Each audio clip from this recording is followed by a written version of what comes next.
Stéphane, bonjour. Bonjour Yann. Merci beaucoup de nous recevoir pour parler un petit peu de ton parcours et de ce qui a pu te mener jusqu'ici. Dans un premier temps, est-ce que tu peux commencer par te présenter, nous parler un peu de tes missions et fonctions actuelles? Merci Ryan. Alors je m'appelle Stéphane Opa, j'ai 33 ans et actuellement donc, je suis senior manager. Et ce que je peux dire, c'est que j'ai un parcours plutôt financier avec du contrôle de gestion et de l'audit interne. Donc en quelque sorte, je suis un expert de la mise en place et de suivi de processus et aussi de pilotage d'indicateurs stratégiques. Euh, voilà ce que je peux dire. Est-ce que tu peux nous parler maintenant de ton engagement et de ce qui t'y a mené justement, ton engagement principalement pour l'Afrique et pour sa jeunesse notamment? Très bien. Alors mon engagement pour l'Afrique et sa jeunesse se matérialise avec mes actions pour 10 000 codeurs, l'association 10 000 codeurs qui a pour vocation à acculturer des millions de jeunes femmes et hommes africains. Et l'objectif, c'est de pouvoir faire en sorte que cette jeunesse puisse être sensibilisée au métier du numérique, accompagnée et puisse être autonome, soit travailler pour elle-même, soit s'intégrer dans des structures. Et qu'est-ce qui a fait du coup que tu as développé cet engagement au fil du temps? Qu'est-ce qui t'y a mené justement à vouloir accompagner cette jeunesse? Alors déjà, je suis d'origine africaine, du Congo par mon père, donc c'est quelque chose qui me tient à cœur parce que c'est aussi une partie de moi et parce que j'ai aussi passé 5 années sur le continent africain, dans plusieurs pays, en Afrique de l'Est, Rwanda, Ouganda, Kenya, plus des voyages en Afrique centrale. Et j'ai pris conscience du potentiel de cette jeunesse africaine et je suis convaincu qu'il y a de multiples opportunités pour elle, si tant est qu'elle soit en capacité de les saisir. Est-ce que tu peux nous dire un peu ce que tu faisais du coup dans ces différents pays et ce qui a pu te marquer aussi du coup et peut-être ce qui a alimenté ta volonté de pouvoir t'impliquer pour l'Afrique encore une fois ou peut-être ton sentiment d'appartenance également? Très bien. Alors déjà, j'ai connu le Congo, Congo-Brazzaville étant jeune, pour y avoir voyagé à la rencontre de mes racines. Donc ce premier voyage m'a marqué profondément. Et puis étant en France, mais avec des origines africaines, j'ai tout de suite su qu'une partie de moi était aussi en Afrique. Donc c'était important pour moi de connaître ces racines-là, de connaître le parcours de ma famille. Et parce que l'on dit qu'on ne peut pas savoir où on va si on ne sait pas d'où l'on vient. Et donc, à travers aussi mon évolution professionnelle, j'ai souhaité avoir des expériences dans les entreprises sur le continent. Et j'ai donc eu l'opportunité de partir en VIE, ce qu'on appelle VIE, donc c'est un contrat professionnel à durée déterminée, où j'ai travaillé chez Orange Télécom pendant presque 2 ans en Ouganda, donc grand pays d'Afrique de l'Est. Et c'est à cette occasion que j'ai vraiment pu constater le potentiel économique de l'Afrique, au-delà des enjeux énergétiques et au-delà de la misère que l'on peut montrer parfois à tort. Voilà. Et donc, cette expérience m'a amené par la suite à m'imprégner de ce continent. C'est ainsi que j'ai souhaité poursuivre mon aventure en Afrique et j'ai continué développant une chaîne de restauration au Rwanda pendant une année, puis au Kenya. Euh, à quelles difficultés ou facilités tu as été confronté justement en te rendant sur le continent dans ces différents pays, même s'ils sont bien évidemment certainement très différents? Est-ce que tu peux aussi nous en dire un peu plus d'ailleurs sur la diversité de ces pays et de ces populations? Bien sûr. Les difficultés, elles sont toujours, je dirais, d'ordre culturel, dans le sens où, en fait, ce que je dis souvent, c'est qu'il n'y a pas une Afrique, mais il y a des Afriques. Et un pays peut être déjà cristallisé de multiples différences. Si je prends l'exemple de l'Ouganda, c'est plus de 40 ethnies. Et ces ethnies-là, vous avez des ethnies qui ont bien sûr des langues différentes, des façons de vivre différentes, des gastronomies différentes. Donc être en Afrique, c'est aussi s'imprégner de cette multiculturalité qui est permanente, qui est partout.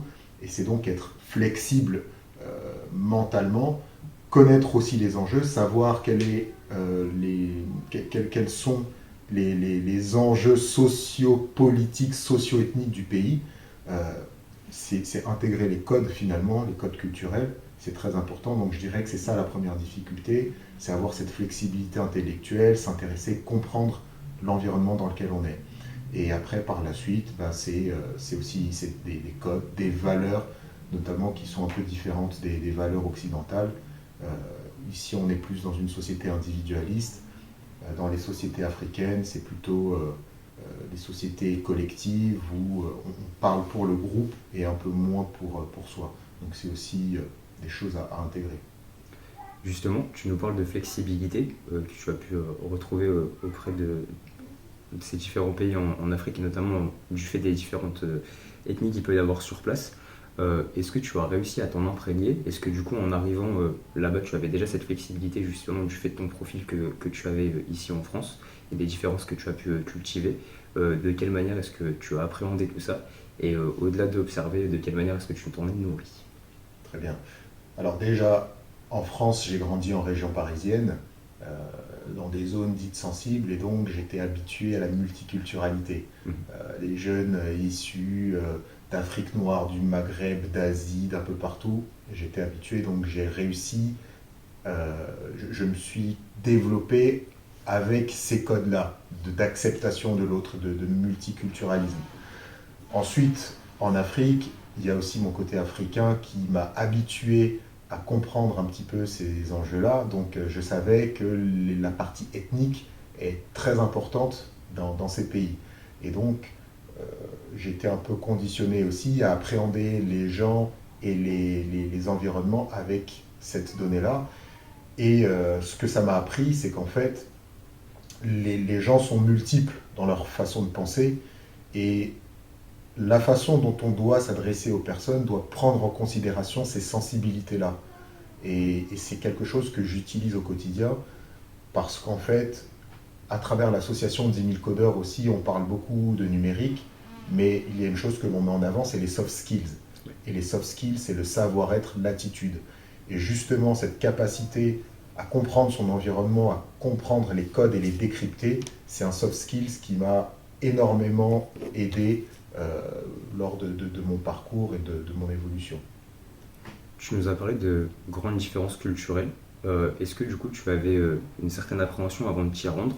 Et au-delà, quel rapport avais-tu aussi avec ton identité avant de t'y rendre, encore une fois? En France, mais avec aussi une culture russe, donc est-européenne, euh, qui me permet d'avoir finalement une triple culture et donc une triple capacité de comprendre les enjeux, les populations. Donc par rapport à ça, pour moi, ça a été finalement la continuité de ce que je suis, mais un approfondissement de cette partie africaine avec la connaissance de l'Afrique intrinsèque par rapport à ce que je suis, par rapport à ce que j'ai vécu, mais là, une connaissance beaucoup plus pragmatique, terrain, avec le contact de personnes qui vivent sur place et qui ont aussi une approche différente de ce que je peux penser. Parce que malgré tout, même si je suis africain, de par mes racines, je vis en France, donc mes codes sont aussi différents. Donc c'est important de savoir quels sont les codes des personnes qui sont sur place et comment elles fonctionnent véritablement. Alors, tu as l'air de nous parler d'une relation du coup d'échange avec ces populations, donc quelque chose que toi tu as apporté, notamment de ce que tu as pu apprendre ici et justement récupérer notamment de leur flexibilité. De quelle manière on fait justement pour faire en sorte de ne pas avoir un des deux parties qui écrase l'autre? Comment on fait pour avoir cette entente et faire en sorte de s'auto-nourrir? Je pense qu'il faut s'accepter tout simplement, essayer de découvrir toutes ces facettes. En tant qu'être humain, on n'est pas. Je pense qu'on a plusieurs facettes. On n'est pas ou tout blanc ou tout noir. Il y a aussi des zones grises en nous et il y a aussi des facettes que l'on explore à travers le voyage, à travers les échanges. On se découvre au fur et à mesure. On est avec des racines, avec une certaine culture que nos parents nous inculquent, que l'école nous inculque, que la société dans son ensemble nous inculque. Mais après, il y a aussi la découverte de soi. Et donc, cette découverte passe, à mon sens, par le voyage, les échanges, l'écoute aussi, l'observation, voir comment le monde fonctionne, mais sans avoir de préjugés, sans avoir d'idées arrêtées, juste observer et puis poser des questions, comprendre simplement l'autre, et comprendre l'autre, c'est aussi se comprendre. Donc voilà, à travers l'échange, j'ai aussi pu connaître mon moi profond, j'ai pu découvrir des facettes que je ne connaissais pas, et j'ai pu finalement me révéler. Donc le voyage, les échanges. Donc la mobilité, si je comprends bien, a joué un rôle crucial dans ton développement. Exactement. La mobilité a joué un rôle crucial parce que elle m'a permis d'avoir une ouverture sur le monde très importante. Et ce qui est important, c'est de voir les choses sous différents prismes. Ça ne doit pas remettre en valeur, pardon, ça ne doit pas remettre en cause des valeurs profondes que l'on peut avoir. Elles peuvent être soit confirmées, soit infirmées, ou tout simplement, on peut prendre connaissance d'autres valeurs qui existent sans avoir de jugement particulier, mais juste savoir que le monde est aussi fait de personnes qui fonctionnent de cette façon-là. Je l'accepte, je sais que je suis différent, mais je l'accepte. Et donc ça, c'est aussi important d'avoir cette empathie, et c'est quelque chose qui m'aide énormément et qui m'a permis, à mon sens, d'être beaucoup plus, de relativiser certains faits de société, et de prendre du recul par rapport à ce qu'on peut dire à travers les médias, par rapport à certains propos. Et je pense que voilà, la mobilité, c'est une rencontre avec soi, et c'est une rencontre avec le monde. Pour réussir à faire ce type de métier et surtout pouvoir les effectuer dans d'autres pays, quelle formation et quel type d'études as-tu suivi? Alors, pour ma part, j'ai suivi une formation financière en école de commerce. Donc, je me suis spécialisé en contrôle de gestion. J'ai eu la chance de partir en échange universitaire pendant ma formation. Je suis parti en Corée du Sud, donc un voyage d'1 an qui m'a transformé, hein, concrètement, parce que nouvelle culture, pays qui était peu connu quand j'y suis allé en 2008, on en parlait très peu. Donc voilà, à travers mes études en école de commerce, j'ai pu effectuer ces voyages. Et puis par la suite, le fait d'être à un niveau bac+5, j'ai eu des opportunités qui m'ont permis de voyager. Donc voilà, cette formation, je dirais qu'elle a été opportune pour les voyages et les découvertes à l'international. Comment as-tu choisi cette formation justement? Est-ce qu'elle est venue à toi de manière un peu hasardeuse ou est-ce que tu l'avais déjà décidé longtemps avant? Et comment tu as fait pour t'orienter surtout? D'accord. Ben, je dirais que étant plus jeune, j'avais toujours l'ambition de travailler dans un secteur où il y a des relations internationales. Ouais. J'ai baigné dans un milieu assez politisé, j'ai eu la chance aussi de voyager très jeune, parce qu'étant plus jeune, j'ai passé beaucoup de temps en Ukraine, en Russie. Je suis parti à Cuba aussi, où j'avais un oncle qui était diplomate là-bas. Donc très rapidement, j'ai été exposé au monde. Et donc, je dirais que ça a été pour moi assez naturel de me dire que j'allais avoir un métier qui allait me permettre de voyager. Et donc, j'avais en tête l'idée de travailler dans les relations internationales, la diplomatie. Et finalement, au moment des choix, je ne m'y suis pas pris à temps, j'étais mal orienté, le système ne m'a pas donné forcément toutes les cartes, j'ai pas fait les recherches qu'il fallait. Et donc au dernier moment, j'étais pris un peu au dépourvu parce que j'avais des rêves de Sciences Po en tête, ce genre de formation. Et finalement, j'ai choisi une école de commerce parce que je me suis dit que ça pourrait m'ouvrir potentiellement de nouvelles portes, notamment le commerce international. Et en plus, j'avais mon frère qui avait fait une formation en commerce international, qui voyageait aussi beaucoup, donc ça a été aussi une source d'inspiration. Et je me suis dit que bon, c'est peut-être une voie intéressante à suivre. Tu nous as parlé de Sciences Po, etc. Est-ce que tu as des regrets justement par rapport à cette orientation ou est-ce qu'avec du recul, tu dis qu'au final, c'est peut-être la meilleure chose que tu aurais pu choisir? Je pense que j'ai aucun regret parce que la vie est ce qu'elle est, et il y a des timings, il y a des séquences. Donc aujourd'hui, je suis fier du parcours réalisé, j'ai appris énormément de choses et je pense que je suis là où je dois être au bon moment, et que Sciences Po, si ça doit se faire, ça se fera comme toute autre chose. Et par rapport à ça, je pense que c'était le bon cheminement, parce que la vie s'organise de la meilleure des façons quand on sait ce que l'on veut faire et quand on se donne les moyens d'atteindre certains objectifs. Euh, Est-ce que tu peux nous dire quels freins tu as rencontrés du coup maintenant tout au long de ton parcours, donc à la fois dans ton orientation mais aussi après, ces dernières années également, et comment est-ce que tu as fait pour les surmonter surtout? D'accord. Je dirais que, bon, après, les freins, c'est le manque d'information. Étant plus jeune, moi, alors j'ai grandi à une époque où il n'y avait pas, au début des années 2000, il n'y avait pas forcément tout ce que l'on peut trouver sur Internet comme aujourd'hui. Euh, Toute l'information disponible aujourd'hui n'existait pas, donc il fallait se renseigner. Et les renseignements que j'ai pu prendre auprès de certaines personnes qui n'étaient pas forcément bien renseignées elles-mêmes, bon, ne m'ont pas permis de m'orienter comme je le souhaitais. Mais à part ça, les freins, je pense ils sont individuels. Euh, la société, elle a ses forces, ses limites, mais les vrais freins, c'est nous-mêmes. Si on veut trouver une information, on peut aller la chercher. On peut aller dans des bibliothèques, on peut aller sur Internet, on peut essayer d'aller vers les gens. Donc ça, c'est possible. Donc moi, je dirais que les freins, c'est des freins qui sont liés à ma personne, à savoir ne pas avoir pris le taureau par les cornes plus tôt. C'est le seul frein. Et puis après, une fois que le train a été en marche, les freins ils sont liés aussi au système où vous avez il y a une façon de faire en France qui privilégie plutôt où le diplôme, le nom du diplôme est privilégié pour certains postes.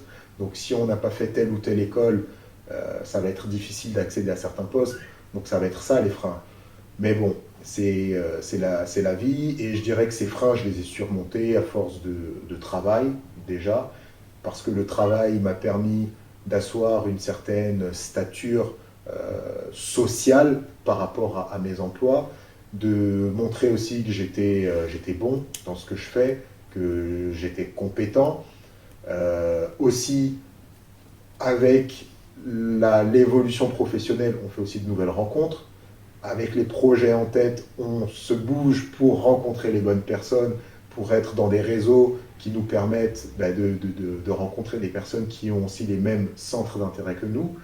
Euh, donc je dirais que pour surmonter tous les freins, ça a été juste le dynamisme, l'envie d'aller vers l'autre, l'envie de voyager, la prise de risque. Euh, Comme je te disais, je suis parti à l'international, je suis parti en Ouganda. Bon, l'Ouganda, c'est un pays que peu de gens connaissent, qui peut faire peur, qui n'est pas forcément marketé ici en France. Mais j'ai pris ce risque-là. Tout comme j'ai pris le risque d'aller en Corée du Sud, à une époque où la Corée du Sud ne parlait à personne et qu'on était plutôt orienté vers les États-Unis ou le Japon. Et donc, aller en Corée du Sud, c'était un choix un petit peu farfelu, mais je dirais que je suis sorti de cette zone de confort. Donc voilà, pour surmonter tous les freins, il faut sortir de sa zone de confort et se donner les moyens. Se donner les moyens, c'est être dynamique et ne pas peur de prendre des risques là où on peut croire qu'il y a des barrières insurmontables. Alors, tu as déjà répondu en partie du coup à la question suivante, mais quels leviers sont à notre disposition du coup pour justement, quelle facilité as-tu à ta disposition pour faire en sorte de pouvoir mieux te développer et avoir surtout beaucoup plus d'impact autour de toi? Ben, le premier levier, c'est déjà les rencontres. Encore une fois, ouais. C'est les belles rencontres. Et comme je dis souvent, d'ailleurs aussi à travers l'association 10 000 codeurs, le mentorat, c'est extrêmement important. Dans ma vie personnelle, j'ai eu la chance d'avoir des mentors, des personnes que j'ai rencontrées à chaque étape, qui m'ont permis de m'élever, qui m'ont donné les clés de compréhension de la société ou d'un métier. Et donc, ça m'a été extrêmement bénéfique parce que ces mentors-là m'ont fait gagner des années d'expérience ou m'ont permis d'éviter certains pièges. Donc, je dirais que le mentorat, trouver les bonnes personnes, c'est extrêmement important. Parfois, c'est le fruit du hasard. Une rencontre peut être hasardeuse ou le destin, ça dépend comment on voit les choses. Et parfois, on fait la démarche de rencontrer les personnes qui nous intéressent. Donc voilà, je dirais que les rencontres ont été extrêmement importantes dans ma vie et je recommande à quiconque souhaite se développer, faire aussi des rencontres, s'entourer de gens qui partagent des valeurs communes ou qui peuvent donner des outils de développement. On a abordé ton profil, on va maintenant s'orienter du coup plus principalement sur l'Afrique. Est-ce que tu peux nous dire, selon toi, ce que ça représente? Qu'est-ce que représente l'Afrique pour toi? Et qu'est-ce qu'elle a représenté pour toi à différentes étapes de ta vie, si toutefois ça a évolué? C'est une excellente question. Bah déjà, l'Afrique, c'est le berceau de l'humanité. En tout cas, a priori, scientifiquement, ça a été prouvé que le premier homme vient d'Afrique. Donc déjà, moi qui suis humaniste, bah, ça a un symbole, ça a une signification forte. Ensuite, ayant grandi en France, dans une société plutôt blanche traditionnellement, étant métisse et donc bronzée, bah, on m'a rappelé déjà jeune que bah, j'avais aussi des origines africaines. Donc finalement, l'Afrique est venue à moi, même malgré moi. Et donc par rapport à ça, j'ai pris conscience de mon africanité et confiance dans le sens où je l'ai assumé, que ce soit grâce à mon cocon familial, mais aussi grâce à mes voyages et mon envie de mieux connaître le continent, à mes lectures, ma documentation, mes échanges. Donc je dirais que l'Afrique, ça représente clairement une part de moi, que l'Afrique aujourd'hui, elle est au centre des enjeux du monde, quelque part, parce qu'elle centralise des richesses inestimables, en quantité incroyable. Donc aujourd'hui, l'Afrique est le continent sur lequel on retrouve toutes les puissances du monde. Il y a des enjeux sociaux, économiques extrêmement importants. Et donc, pour moi, l'Afrique, elle est vraiment centrale dans le dispositif économique mondial à l'heure actuelle, même si elle peut être dénigrée, même si on n'en parle pas toujours. On ne parle pas de l'Afrique que pour les bonnes raisons, mais la réalité, c'est que l'Afrique est centrale aujourd'hui dans le jeu politique du monde. Elle est centrale pour moi par rapport à ce que je suis, par rapport à mes valeurs aussi, mes principes de vie. Donc voilà, je dirais que l'Afrique, concrètement, a une place extrêmement importante dans ma vie et j'en suis convaincu au niveau mondial. Du coup, là en se positionnant vraiment sur l'Afrique, on peut voir que depuis quelques temps, c'est quelque chose qui existe certainement depuis toujours, mais qui a connu des essoufflements à travers le temps. On sent un élan de cohésion, du moins une envie de pouvoir avancer ensemble. De quel œil est-ce que tu vois cela? D'après toi, quels sont les freins principaux justement à cette possibilité d'avancer ensemble? Et ensuite, quels sont les leviers, qu'ils soient géographiques ou communautaires, qu'on a à notre disposition pour faire en sorte justement de rendre cette action la plus efficiente possible et surtout de ne pas la laisser s'essouffler? Très bien. Je pense qu'aujourd'hui, il y a une jeunesse, qu'elle soit sur le continent ou de la diaspora, qui s'informe, donc qui sait quelles sont les difficultés de l'Afrique, qui sait quelles sont les difficultés que l'Afrique a traversées depuis des siècles, et qui a aujourd'hui un sentiment de révolte, mais une révolte positive, une révolte qui a pour vocation de faire avancer les choses à travers le rassemblement, à travers la communication, à travers la construction et la coopération. Voilà, donc je dirais qu'aujourd'hui, cet essoufflement, l'essoufflement d'hier, s'essouffle, c'est un essoufflement qui s'essouffle et qui devient aujourd'hui une Nouvelle dynamique. Voilà, c'est une nouvelle dynamique qui se crée. Il y a un moteur qui se crée avec cette jeunesse qui a à cœur de faire en sorte que l'Afrique compte aujourd'hui, qu'elle joue un rôle sur la scène internationale, qui a conscience que l'Afrique a des richesses importantes. Et les richesses, elles ne sont pas que énergétiques, mais elles sont aussi morales, elles sont aussi culturelles, elles sont artistiques, elles sont mentales. Parce que l'Afrique a traversé tellement de difficultés, a vécu tellement de souffrances, et malgré tout, elle est là aujourd'hui et elle est plus peuplée que jamais. Donc ça montre que les populations africaines sont résilientes, Alors c'est un mot qui est utilisé à tout va, mais il a un sens dans la mesure où, malgré toutes les souffrances et les traumatismes qu'a vécu ce continent, les gens sont bel et bien debout, fiers, ont cette africanité ancrée en eux, la revendiquent, parce que c'était pas toujours revendiqué avant. On avait parfois honte de revendiquer son africanité, mais aujourd'hui elle est assumée par beaucoup. Et donc je trouve que c'est formidable et que cette jeunesse, cet élan de la jeunesse pour la construction d'une Afrique nouvelle, avec ses forces, mais aussi toutes ses difficultés, bah, me laisse croire que le continent a de beaux jours devant lui et que de belles choses peuvent être faites pour les populations et pour son développement au niveau... quand je parle de développement, c'est pas juste, attention, c'est pas au niveau capitalistique du terme.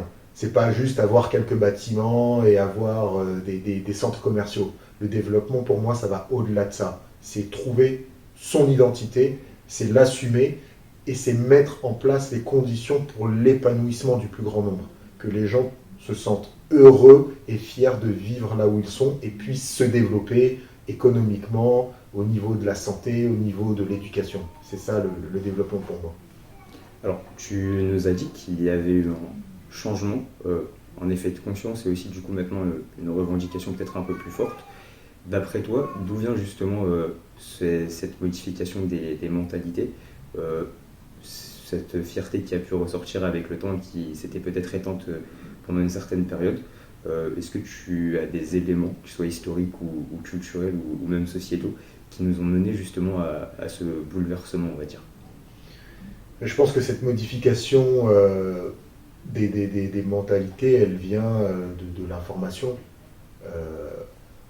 Aujourd'hui, on est dans un monde où il n'y a plus de rétention de l'information, ou en tout cas l'information circule beaucoup plus qu'avant. Donc, en l'espace de 20 ans, à peine, il y a eu Internet. Nos parents n'ont pas connu Internet, donc les sources d'information étaient limitées. Et une personne qui était dans un pays ne pouvait pas forcément savoir comment ça se passe ailleurs, ou en tout cas, elle avait des récits, mais les possibilités d'échange, de rassemblement étaient limitées. Donc, je pense que le monde dans lequel on vit propose des opportunités formidables à travers les outils numériques. Et c'est aussi pour ça que je m'engage avec l'association d'Incodeur pour l'acculturation des jeunes, c'est que le numérique n'est pas une fin en soi, mais c'est que le numérique est un outil formidable pour la communication, pour l'information, pour s'inspirer de ce qui se fait de mieux ailleurs ou de bien, et aussi pour promouvoir ce que l'on fait de très bien. Et donc cette émulation fait qu'aujourd'hui, les personnes ont envie d'avoir une vie épanouie, ont envie de se développer, ont envie de développer leur pays. Et je pense que c'est ça, en fait. Pour moi, la véritable révolution, elle vient de la communication. Parce qu'à tout moment, il y a eu des prises de conscience par rapport à une situation donnée. Il y a toujours eu des personnes lettrées, des élites, des personnes avec des revendications justes, mais la communication était plus difficile. Alors qu'aujourd'hui, les États finalement ne peuvent plus véritablement contrôler la pensée des jeunes, ne peuvent plus véritablement contrôler la circulation de l'information. C'est possible, mais dans une mesure limitée. Du coup, c'est un peu ce que tu nous disais tout à l'heure par rapport à toi, donc de la manière dont tu as développé ton profil, la mobilité, l'échange avec autrui qui, pour le coup, ne nécessite plus forcément de devoir aller à l'autre bout du monde pour pouvoir le vivre et permet d'avoir l'information à portée de main et surtout les personnes pour échanger à portée de main, ce qui fait que, en effet, on a certainement beaucoup plus de facilité à voir quelles sont nos directions communes et nos points communs, contrairement à ce qu'on pouvait faire par le passé. Exactement. Très clair. Du coup, pour l'Afrique, quel est ton rêve ou quelle est ton utopie à court et moyen terme? Comment tu aimerais l'avoir évolué? Mais je rêve d'une Afrique qui soit déjà qui puisse développer son identité, d'une Afrique qui n'a pas besoin de recopier des modèles, que ce soit occidentaux ou autres, une Afrique qui se trouve. Parce que l'Afrique, comme je le disais, est riche, c'est même des Afriques, vu sa multitude de cultures, d'approches, donc elle est extrêmement riche. Et je pense que l'Afrique a énormément à offrir au monde. Et elle a déjà offert énormément au monde à travers son art, à travers sa pensée, à travers son art de vivre, ses cultures. Donc l'Afrique est véritablement riche. Et l'Afrique a tout intérêt à trouver son identité propre, sans forcément vouloir se calquer sur le modèle occidental, qui cherche aussi à imposer son modèle un peu partout dans le monde. Donc voilà, premièrement, je rêve d'une Afrique qui trouve son modèle, avec ses valeurs, avec son éthique, et qui pour moi sont globalement des valeurs de partage. Pour moi, c'est ça l'Afrique, c'est la collectivité, c'est le partage. C'est aussi la force, la volonté de vivre. C'est ce que m'inspire l'Afrique. Malgré toutes les difficultés, l'Africain, avec un grand A cette volonté de vivre. C'est un résistant. C'est une personne. Quand je dis une personne, je vois une femme qui, malgré toutes les difficultés, résiste coûte que coûte, qui se bat pour survivre, pour nourrir ses enfants, sa famille. Voilà. Donc c'est ça pour moi l'Afrique. L'Afrique, c'est la résistance, c'est la lutte pour la dignité. Donc je rêve d'une Afrique qui donne les moyens à ses enfants, à sa jeunesse, à ses femmes de se développer, de développer les activités, les initiatives personnelles, de développer l'esprit de création collective. Voilà, pour moi, l'Afrique a tout intérêt à aller dans cette voie-là parce qu'elle est extrêmement bien lotie de par cette population qui est dynamique, qui est très jeune aujourd'hui et qui a été habituée à vivre avec le système D et donc qui est très résistante et qui trouve des solutions. Les Africains, pour moi, sont des trouveurs de solutions avant tout. Parce que quand les choses ne fonctionnent pas, n'existent pas ou sont cassées, et bien des solutions sont trouvées. Donc je dirais que l'Afrique peut être à la pointe de l'innovation dans de nombreux domaines. Donc voilà, je rêve d'une Afrique qui trouve son modèle et d'une Afrique qui innove et qui permette à chacun de se développer intellectuellement et financièrement. Selon toi, est-ce qu'une coalition d'acteurs est envisageable justement pour le développement de l'Afrique? Au développement, encore une fois, on entend de manière très large, que ce soit identitaire, culturel ou économique également, mais peut-être en dernier point, puisque c'est des autres points que va découler l'économie. Est-ce que tu crois à une coalition durable d'acteurs? Si oui, quels acteurs sont indispensables ou nécessaires? Et surtout, est-ce que cette coalition d'acteurs peut être capable d'être durable, c'est-à-dire qu'elle puisse durer dans le temps et qu'elle n'existe pas juste à un moment donné pour essayer de répondre à des enjeux très particuliers à un instant T et donc qui risque d'avoir de grandes divergences par la suite et peut-être reproduire le modèle qu'on connaît déjà. D'accord. Ben, la coalition d'acteurs, elle est, je pense, indispensable. Et les acteurs en question, finalement, c'est la société civile. J'ai beaucoup d'espoir en la jeunesse, donc les particuliers qui, chaque matin, se lèvent et trouvent des solutions pour survivre. Donc pour moi, je décorrèle cette société civile des institutions, parce que bon, les institutions ont des cahiers des charges déjà établis, qui sont parfois respectés, parfois pas respectés, qui aussi ont des cahiers des charges qui sont liés à des enjeux particuliers, des fois internationaux, qui ne sont pas pour le bien des populations. Donc c'est très complexe.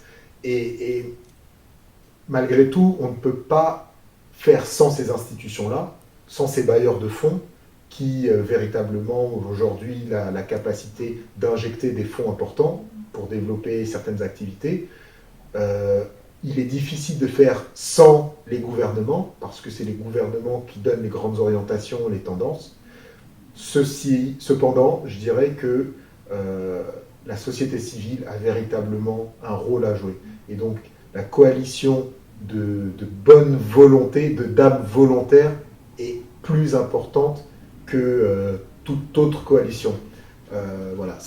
Et ces bonnes âmes, ça va être les diasporas, qui ont la volonté aussi de développer leur pays d'origine, ou le pays de leurs parents.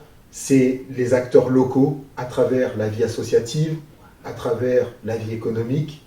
C'est la maman qui va avoir une activité économique qui va permettre à d'autres femmes ou à une communauté de se développer. Et à partir du moment où une communauté se développe, sa voix est entendue, elle crée de la richesse, elle crée une force politique, à un certain niveau, politique au sens social, localisé. Donc pour moi, la société civile, elle est extrêmement importante, et c'est important qu'il y ait une coalition de gens ayant de la bonne volonté, au-delà de toute préoccupation ethnique et de toute divergence tribale, je dirais. C'est la volonté de construire ensemble un pays, une communauté. Quelle est selon toi l'importance d'autonomiser la jeunesse africaine si toutefois elle n'est pas encore autonome? C'est extrêmement important d'autonomiser la jeunesse africaine, parce que la jeunesse, de façon générale, c'est le poumon d'un pays. C'est cette jeunesse qui innove, c'est cette jeunesse qui a l'énergie de faire les choses, c'est cette jeunesse qui est dynamique. Donc une jeunesse qui est oisive, une jeunesse qui n'est pas stimulée intellectuellement, c'est un poids pour le pays.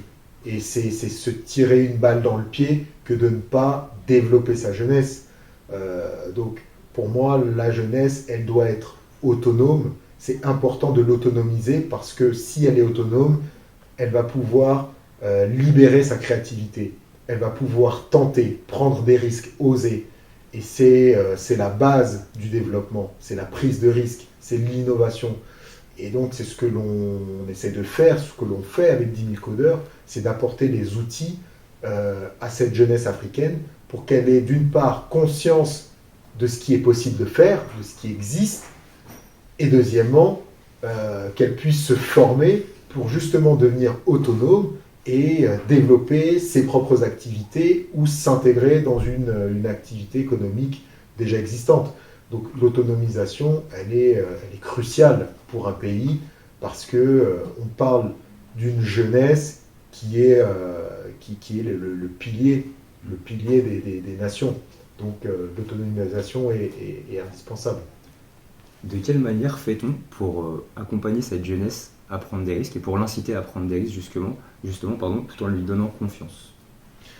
Alors, pour l'inciter à prendre des risques, je pense qu'elle prend déjà des risques dans son quotidien. Elle prend des risques parce qu'elle n'a pas le choix. Donc elle fait les choses pour survivre la plupart du temps. On a une jeunesse qui est débrouillarde, une jeunesse qui a envie de se développer, a envie de s'en sortir. Donc parfois elle le fait par les mauvaises voies, malheureusement, mais elle peut le faire avec de façon plus constructive, en ayant accès à l'éducation. L'éducation, qu'elle soit numérique, qu'elle soit autre que les métiers du numérique, elle est extrêmement importante. Parce qu'à travers l'éducation, on développe une pensée, on développe une réflexion. Comme on dit souvent, la connaissance est une arme. Donc à partir du moment où on développe la connaissance, on est armé pour la vie. Et donc la prise de risque, elle devient constructive. Et la prise de risque, elle se fait aussi à travers le projet que l'on propose. Il faudrait que des mentors, que ce soit à des niveaux étatiques ou à des niveaux économiques, des chefs d'entreprise ou des leaders d'influence, puissent justement être des exemples pour cette jeunesse. Lui montrer que des voies de construction positive sont possibles, et donc qu'avec les bons outils, qu'avec de la bonne volonté, qu'avec de la rigueur et du travail, parce qu'il faut aussi être rigoureux, et rien ne se fait sans rigueur, sans organisation, sans volonté, eh ben, elle peut réaliser de grandes choses. Alors, comme tu viens de nous le dire, leur résilience, la résilience de cette jeunesse ou la prise de risque qu'elle va oser prendre n'est pas forcément toujours un choix, c'est parfois une obligation pour survivre en partie. Justement, de quelle manière fait-on pour avoir ce glissement de survivre à vivre et de faire en sorte que le risque soit un réel choix cette fois-ci et ne soit pas juste une situation qui soit imposée, puisque pour pouvoir avoir des innovations qui soient durables et des changements également qui soient durables et sur le long terme, il faut justement que cette prise de risque soit décidée. Donc, comment fait-on pour qu'elle soit dans un premier temps éclairée et surtout qu'elle soit volontaire? Très bien. La survie, c'est quand on n'a pas le choix. La survie, c'est quand personne ne nous tend la main, personne ne nous donne la possibilité de nous développer. Donc on survit avec les moyens que l'on a à disposition. Et parfois, les moyens sont limités. Et donc, il y a deux possibilités. C'est soit utiliser ces moyens limités, mais finalement ne pas aller loin, soit trouver les nouveaux moyens. Donc, je dirais qu'il y a, pour passer de la survie à la vie, il y a un effort à faire, c'est sortir de sa zone de confort. Et ça rejoint la mobilité dont je parlais au début de l'interview, c'est que tout développement, toute progression est faite aussi avec la sortie d'une zone de confort. Et je prends souvent une phrase de Mohamed Ali que j'aime beaucoup parce que bon, je pratique la boxe et c'était un modèle dans ce sport. Il dit que les champions ne naissent pas dans les gymnases, les champions naissent de l'intérieur. C'est pareil, on sort d'une certaine condition avec déjà une volonté intérieure, avec une flamme intérieure qui va nous pousser à aller plus loin, à sortir de notre zone de confort, aussi limitée qu'elle soit. Et donc cette jeunesse, elle doit faire en sorte de pouvoir trouver les outils là où ils se trouvent. Il y a des gens qui mettent à disposition certains outils.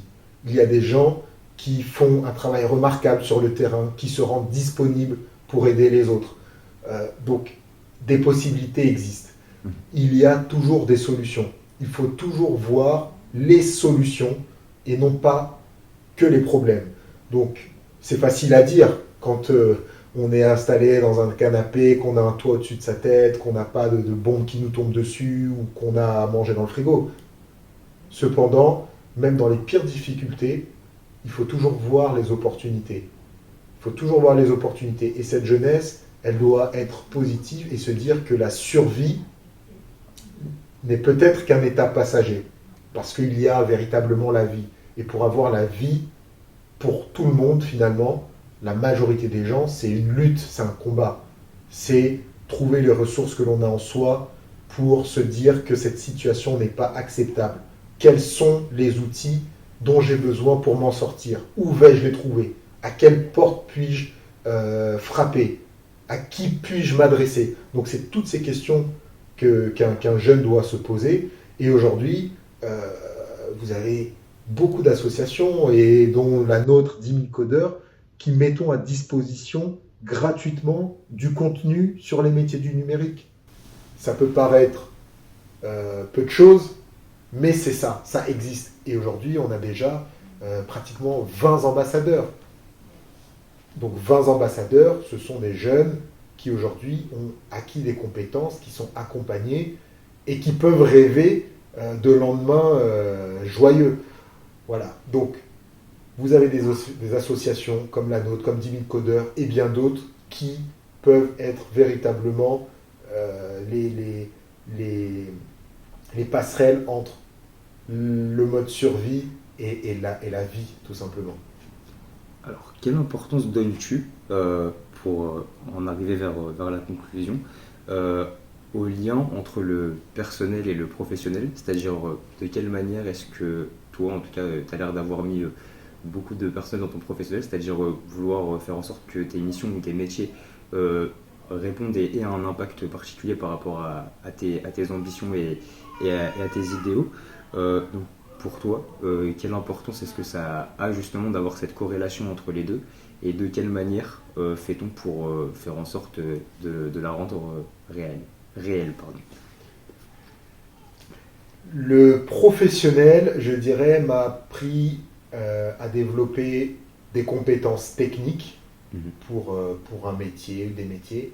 Donc, avec ma vie professionnelle, j'ai pu véritablement être confronté à des problématiques économiques spécifiques et donc développer des compétences techniques.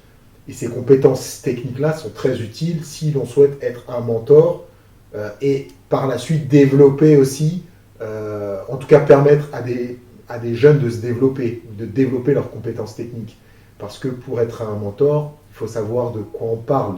Donc on doit être passé soi-même par certaines étapes, avoir expérimenté, avoir acquis des compétences pour pouvoir transmettre. Donc je dirais que professionnellement parlant, j'ai acquis de nombreuses compétences dans des environnements très riches et très variés, que ce soit en France ou à l'international, dans des grandes structures internationales ou des petites structures locales. J'ai beaucoup appris techniquement.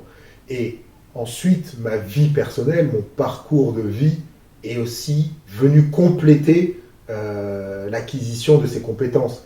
Et donc, mon parcours de vie, c'est l'acquisition des soft skills, notamment, dont je te parlais. C'est l'attitude, c'est le savoir-être, c'est la flexibilité, c'est l'empathie, c'est la compréhension des cultures.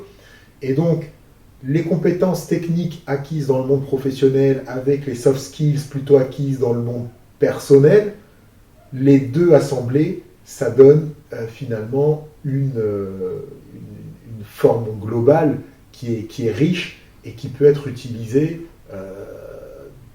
à tout moment de la vie et en toutes circonstances.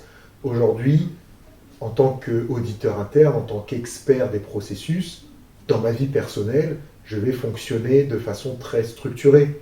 Face à n'importe quel problème, je vais prendre les choses avec une approche particulièrement structurée, en essayant d'identifier les zones d'amélioration, les zones de risque, comment y répondre. Donc ça, c'est issu de ma vie professionnelle. Tout comme dans ma vie professionnelle, j'utilise mon savoir-être, des attitudes que j'ai acquis dans la vie personnelle. Donc finalement, j'espère que ça répond à la question. C'est très clair. Voilà, je dirais que c'est un petit peu ce mélange des deux qui fait que derrière, on peut développer des compétences, des savoir-faire, des savoir-être qui nous sont très utiles en tant qu'être humain et que l'on peut partager. Parce que derrière tout ça, il y a aussi des échecs, des embûches, et donc on apprend de ces embûches. Et ça nous permet de nous ajuster et de nous améliorer. Et une fois qu'on a pu identifier les zones de difficulté, on peut à son tour partager et être une aide éclairée pour les autres. Super, c'est très clair. Est-ce que tu peux nous dire, pour terminer, quels conseils, quelles orientations tu donnerais à la jeunesse africaine ou à sa diaspora pour justement pouvoir s'impliquer de manière plus impactante pour le continent ou tout simplement pour se développer de manière individuelle, puisque c'est aussi par là que ça passe si on veut avoir un impact plus grand. Je dirais à la jeunesse africaine de croire en elle, c'est extrêmement important, avant d'attendre de qui que ce soit, de l'État ou du monde extérieur, c'est déjà de croire en elle. C'est que chacune et chacun doit croire en ses capacités. La jeunesse doit avoir la certitude que le monde offre de nombreuses opportunités et qu'elle a un rôle à jouer. C'est très important de se dire que nous avons un rôle à jouer, que nous ne sommes pas ici par hasard et que tous avons des capacités, des compétences pour quelque chose. Donc c'est très important de pouvoir les identifier, de savoir ce pourquoi on est fait et de croire en soi. Et à partir de là, une fois que cette jeunesse croira profondément en elle, elle va prendre plus de risques. Elle va prendre des risques constructifs. Et toute entreprise, toute histoire incroyable est née d'un rêve, est née d'une prise de risque. Donc c'est extrêmement important. Et puis je dirais à la diaspora de pouvoir soutenir cette jeunesse, que ce soit à travers du mentorat, que ce soit financièrement pour la création d'entreprises, pour faciliter peut-être la création d'entreprises, que ce soit aussi à travers l'apport de connaissances techniques, c'est très important, le partage de connaissances techniques. Voilà le rôle que peut jouer la diaspora. Et derrière, cette jeunesse, si elle croit en elle et si elle prend les bons risques, je suis convaincu qu'elle pourra construire une société beaucoup plus intéressante, beaucoup plus dynamique et propice à la création de valeurs sous quelque forme qu'elle soit. Pour conclure, dans la suite de ce que tu viens de me dire, comment faire justement pour cette diaspora pour ne pas tomber dans le piège du entre guillemets néocolonialisme, c'est-à-dire de se présenter comme les sauveurs entre guillemets, sans réellement avoir de vrai impact pour le coup. Donc comment est-ce qu'on fait pour avoir ce juste milieu, c'est-à-dire encore une fois s'auto-nourrir, parce que nous aussi on a beaucoup à apprendre et il ne faut pas l'oublier. Donc comment se positionner pour faire en sorte justement de rester dans ce respect mutuel et dans cet apprentissage commun. Je dirais que la diaspora, elle doit juste avoir conscience que les réalités du terrain ne sont pas des réalités à fantasmer, et que la diaspora n'a pas pour vocation à être le sauveur d'une situation particulière. Il faut travailler avec l'esprit de coopération, tout simplement. Le partage des bonnes pratiques. Et les bonnes pratiques, elles se font dans les deux sens. Quand je suis allé en Afrique, dans les différents pays à travers mes expériences, j'ai aussi beaucoup appris.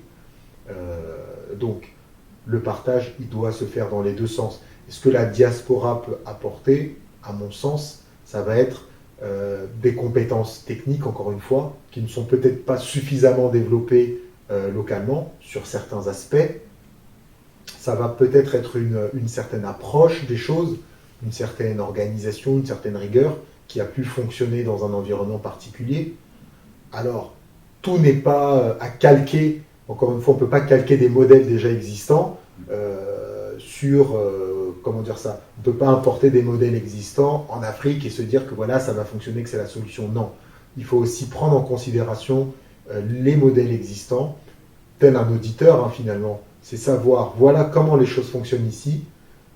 Il y a des aspects qui sont immuables, qui sont culturels, qui sont extrêmement ancrés localement, mais qui sont aussi utiles et avec lesquels les personnes fonctionnent bien parfois, et d'autres aspects qui pourraient être améliorés. Donc la diaspora peut peut-être aussi se concentrer sur la compréhension de ce qui se fait de bien et apporter ses idées fraîches sur les aspects qui pourraient être améliorés.